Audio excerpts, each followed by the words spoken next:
Hi, I'm Charles Galda, your host for Vision New England's Church in Action program. This week I'm talking with Reverend Kevin McBride.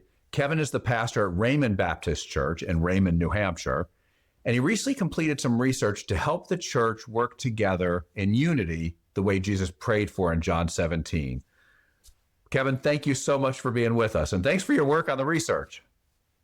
No, it's great. It's been a long-standing topic for me, Charles, for the last 30 years or so. So it's fun and it's good stuff, and it's what we should be doing anyway. Spot on. Completely agree with you.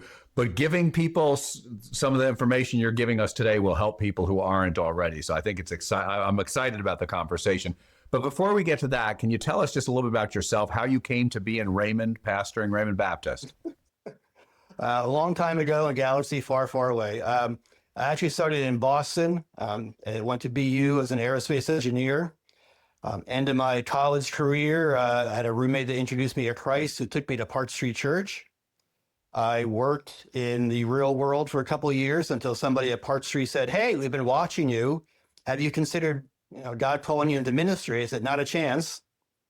Fast forward another year, and I finally grew up enough to listen. So went to Gordon Conwell for my MDiv, and I pastored church. I was at Park Street. I was then in Braintree, Mass for 5 years. I was then up at First Baptist Church in Portland for 13 years, and that was a large church there. And then for the last 20 years, I've been down here in Raymond. And if you'd asked me 20 years ago, how long you be in Raymond, I said probably 10 years. And here we are. And somewhere in that midst too, I went back to Gordon, got my D-Min in ministering in the New England context, and did my doctoral work on how to retake the Village Green and building partnerships in New England. Well, it's, the time passes quickly, as you note, but in New England, I think it is more important to stay longer than it might be in some other parts of the country. Is that a fair observation? I think it's a huge observation. It's funny because when the first pastor called me into ministry at Park Street, some of his first words are, "Remember, if God's calling you New England, you're going to be in this place for a long time. And you need to make sure you're okay with that," which is hard because the average pastor in the country stays less than 3 years right now. Yeah. And New England, after 10 years, maybe they start to believe you're a part of the community. It's planting seeds over the long haul and be willing to do that and waiting to see what God does with it. It's relationships, and that takes time with people around here who may not be comfortable with relationships. Yeah, I grew up in Connecticut, and we just knew if you weren't born here, you're not from Connecticut till you've been here 25 years. Yeah. And I've had people on the Cape talk about that there are people who, you moved here 10 years ago, 20 years ago, you're what they call a wash ashore. I mean, you're not from here either. So I don't know if other parts of the country have that dynamic, that you need to be here for a while before we trust you, I think there's a distinctive in New England, trust you, think you're going to be here for the long haul, worth spending time with, all that kind of stuff. Yeah. I mean, when we first went to Portland, our daughter at the time was 18 months old. First Sunday in the church, I made the mistake I discovered by saying, "Glad we're here, glad to be serving in Portland. This is wonderful. Glad, we're Mainers now and just looking forward to ministry ahead." And this little old lady, Hazel Bryant, chased me down between services, stuck her finger in my face and said, "You will never be a Mainer, and your daughter will never be a Mainer." I said, "Okay, I get it." I feel very well. Thank you. But it's true. And you say, you use the word trust, but it is, around here, especially in smaller town New England, it's a trust issue. Who are you? Can I trust you? And I'm going to trust by what I see you do and what I see you say. Yeah. And after a while, I'll determine you're worthy enough to listen to. We had a neighbor in Maine who 5 years living next door to him. And one day he just walked over across the yard and said, "Been watching you for 5 years. I decided I'll listen to you." Then he turned and walked away. But that was his, "I'm okay to hear you now," but it took him 5 years. Just watching. It is. We did research. I found some research back from the 70s or the 80s that Vision New England did. And that was there were like 10 distinctives of New England, and certainly trust was one of them. And then it takes a while to build that relationship. Once you build it, it's serious, but it takes a while to build it. And I joked about a church we went to for a number of years here, and it was kind of disadvantaged because it was during COVID and all that. But we went months and nobody ever said hello to us. And I would joke, and I said, well, we don't know if you're going to be here for the long haul, so we don't want to invest a hello in you. Yeah. And so that is distinctive of New England. But so you did some research about how networks work in New England, how people collaborate in New England. And I thought the opening line caught my attention. You said collaboration is not one more thing to do, but the lens by which I discover what I should do. Can you unpack that a little bit for us? Sure. I think, and I'll be honest, as a pastor, long-term pastor, we can become very parochial. We can become very narrow focused. What I see is all that there is in reality. And sometimes that reality is tainted, and sometimes it's incomplete. I mean, one of my hobbies is astronomy. And, we see people who buy a telescope, they look in and say, I don't see the pictures I see from NASA. And, where's all this other stuff? So, well, you're not going to see it unless you take a series of pictures through a series of filters over a long period of time, put them all together, and then you see the full color, the full glory of what you're looking at.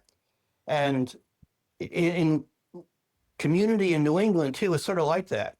I can look at my community and I'm looking at it through my lens. I'm looking at it through my filter. So I'm going to see what I see. But over in the other corner, there's somebody else who's looking at it through a different filter, through a different lens. Okay. And unless I see what he's seeing and put it together with what I'm seeing, I've got an incomplete picture of my community, of the needs, of the desires, of the holes, of the opportunities. And that's why, again, it's that shared perspective. We need to see what everybody else is seeing, and then together put together the picture, say, okay, now what do we see together? What are you seeing that I'm not seeing? What am I seeing you're not seeing? And now in that, I have a clear picture, a better picture about, what my community really looks like. Who's there? Who am I missing that you see? Or, what are the needs and what population is being overlooked? Now we have something to work with. And do you think that if I'm kind of exploring the problem, if I can say it that way, together with other leaders, other ministry leaders in a region, does that naturally lead to collaboration in addressing the needs, or is that a completely separate conversation?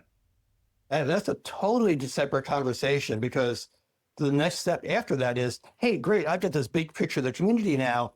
See you later. I'm going to go do it. Okay. And then feel like I can answer all those questions on my own. And again, most New England churches don't have the resources to do everything.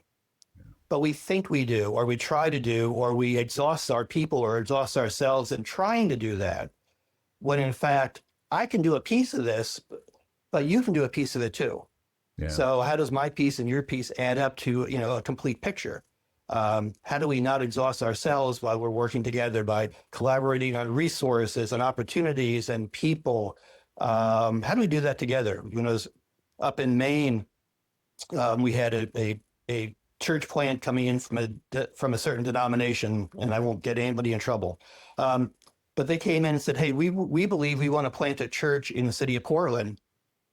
Where do you see a need that's being underserved in the city? And how can we help fill that need? And I said, brothers, friends, love you. We want to partner with you. Absolutely. And be able to sort of come alongside of them as they got their ministry up and running, to help give them, some finances, some people, some resources to get them going, to fill a need, to fill a hole that was there that we weren't able to reach, even though we were, a larger church at the time. Yeah. We contrast that to another group that came in and said, hey, we're going to plant a church in the city of Portland, and because there's no churches in the city. I said, okay, where are you sitting?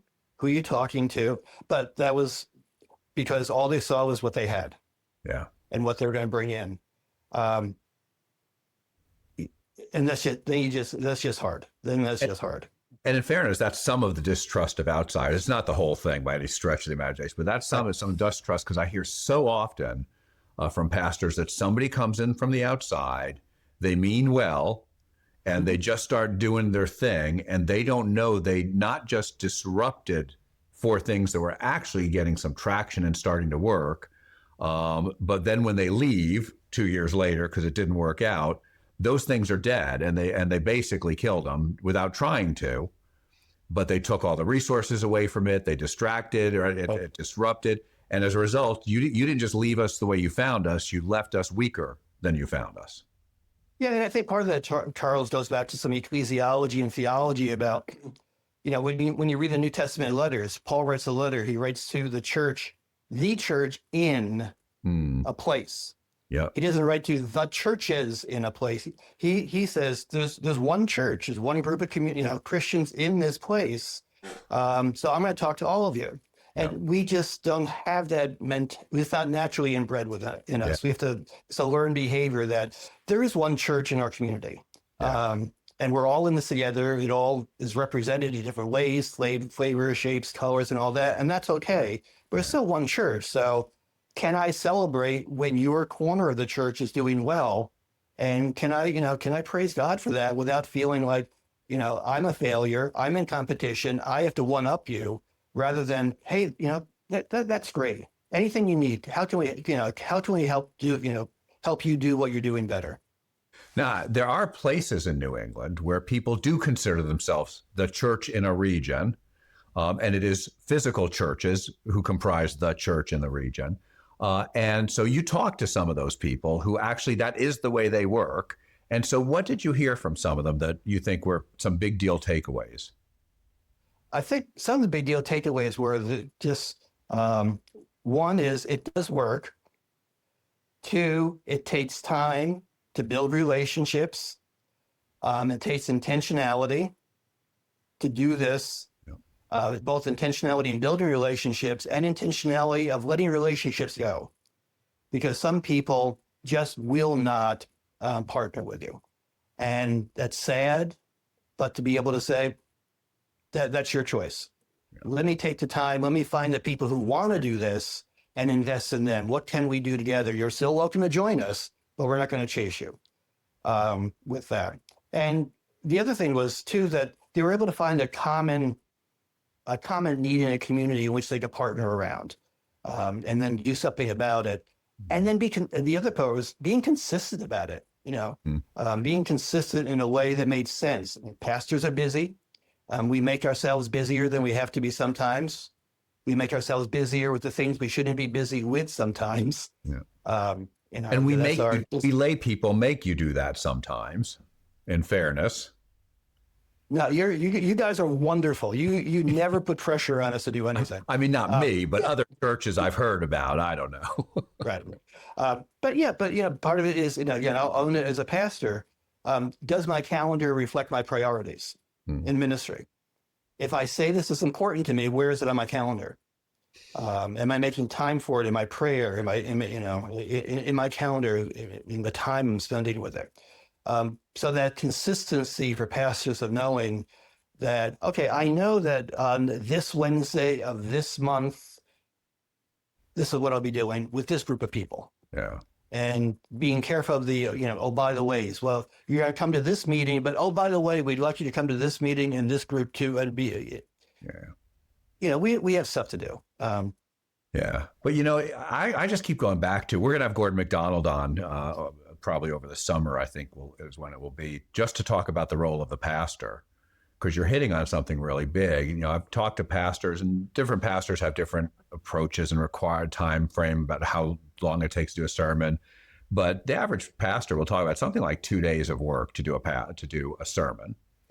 And figure if disciple making is the primary mission of the church, you got to figure at least a day ought to be taken up with intentional disciple making by the pastor. You've only got 2 days left, and by the way, you got to go to the bathroom, and you got to get your paycheck, or you've got administrative stuff that really does have to happen, like the program and for those service and getting who's going to read, and so that's right. So by the time you get down to it, there's not tons of time left, but we suck it up with a lot of stuff in the church, and unity then becomes a thing I have to do that I don't have time for. Right. As opposed to, no, this is how we work in this region. We don't do anything other than working together. Right. No, absolutely, Charles. And again, that's as me as a pastor, that's on me. That's me saying, what are my priorities? Yeah. And am I scheduling my time to reflect my priorities? I mean, you mentioned Gordon. When Diane and I were first engaged, they're long-term family friends. He talked to us about how he set his weekly schedule 40 years ago. Mm-hmm. And I heard him about a year or two ago, talking to pastors, and he said the same thing. He hasn't changed. Yeah. So it's that consistency in putting something into place, and things happen, emergencies happen, but putting a plan into place and sticking with it and saying, this is how I'm going to run my ministry. This is a priority for me. Yeah. The other piece, in the list you rattled off was then, community outreach. If we're supposed to be reaching our community as a pastor, am I in the community? Is my face known? And when my face shows up, what do people think? Oh no, here he comes, or hey man, I'm glad you're here. We really could use you. And again, that's a priority, and that's time. I know you're a Willard fan too, but I remember Willard making the point one time, and it seemed counterintuitive when he said it, that if you are constantly busy, it's because you're lazy. I was like, that doesn't sound right. A, because I'm constantly busy and I know I'm not lazy. So what's going on there? And he's like, because you are not willing to expend the effort to decide what you need to be doing. And you just accept everything that comes at you and are reactive to all of it. You don't have the discipline to just do what Gordon was doing and saying, this is how I will spend my time this week. And that necessitates no. And now I pick the priorities. And I know you do, because you're involved in unity stuff at a national level, at a regional level, at a state level, all kinds of different things. And so I know you invest in it, but there's a cost for your church to support you in that. And it's a cost to your calendar for sure. Yeah, absolutely. And it's a cost to your, to your family, making sure, as you talked about your whole life, that's a piece of it too. So making sure they're not neglected. I'm hoping we're getting past the time of, where pastors felt like, well, my family, they just have to understand I'm doing this all for the Lord, and understanding that, okay, you're a vital part of my ministry. So yeah, you're in this, and I have to make sure that you're in this as well with me from the very beginning. But part of what you said is important too, is helping to educate the church. Why is this important? Yeah. Why is it important that I'm at a Rotary meeting every Wednesday at 7:30 in the morning? Mm-hmm. Let me help you understand why that's important for you, as not just for me, but for God's church in the community, or being a part of this group, or spending time over here. And again, that's an education, that's a teaching moment. Yeah. So you talk about the historic Village Green and the meeting house in the research that you did as the center of community life. Do we still have that, or is that gone? And what's the implication of it being gone if it is? I think we have abrogated that responsibility over the time. Again, going back to my doctoral stuff, in New England, to be ratified as a town by the crown at that point too, you had to do a couple of things. One is you had to establish a village green where all the people in town could graze their animals. You had to build a town meeting house on that green for all community business to happen. And 3, the town, by raising taxes, try this one in New England, by raising taxes, had to support a pastor for that meeting house. We saw the village green. We saw a lot of meeting houses, which are no longer places of worship, but they're still there. Try putting a Warren article in a town meeting this year to raise $80,000 to fund the pastor. That's not going to happen. Or letting your animals go back to graze on the green. That's right. We can't do that. We have we got a pickleball court there now, or whatever. I think 2 things have happened, and I think both have happened. One is, because of the secularization of our society, the church has been pushed out of the community conversation. But also, I think we've withdrawn from it. And we have said, okay, community bad, world bad, culture bad. We're going to isolate. We're going to do it better over here. So we have at the same time, in some ways, withdrawn. At the same time, that the community in a whole says, well, we don't really see the need for you any longer. Mm. We've got other things. We've moved past you, and if faith's okay for you, then that's great. But don't bring it over here anymore. And that's extremes. But I think both of those movements have been at play over the years, and we've let them. We let them instead of proving our worth and showing the community why we add value and what we have to offer the community life. Yeah, there's so many different expectations across different traditions and cultures in the church, because Black pastors tend to be much more engaged in their community at whether it's the mayor, the selectmen, they're the chaplain for the police department and the fire department, and right, they're very involved in civic life. But a lot of white churches have an expectation, majority white churches, I don't want my pastor in those spaces. That's not their job. But more and more, I think I see pastors in majority white churches stepping into those kinds of roles too and engaging with their community in new ways. Did that come up at all in the work you were doing, or do you see it in other parts of your ministry? No, I've seen that, and those are for some of the men and women who get it, and say, okay, this is where I need to be. I was talking with Clyde Talley over in Worcester, and man, that guy is engaged in the community, running philanthropic organizations, United Way. I mean, he gets it. He's in the community. He's a known, trusted commodity in the places where he circulates. Ben down at Cape Cod, and then, talking to Bobby up in North Shore Baptist Church about, they're working with refugees. Again, known commodity, a trusted known commodity, who is now invited into the life of the community because of what the community sees them doing.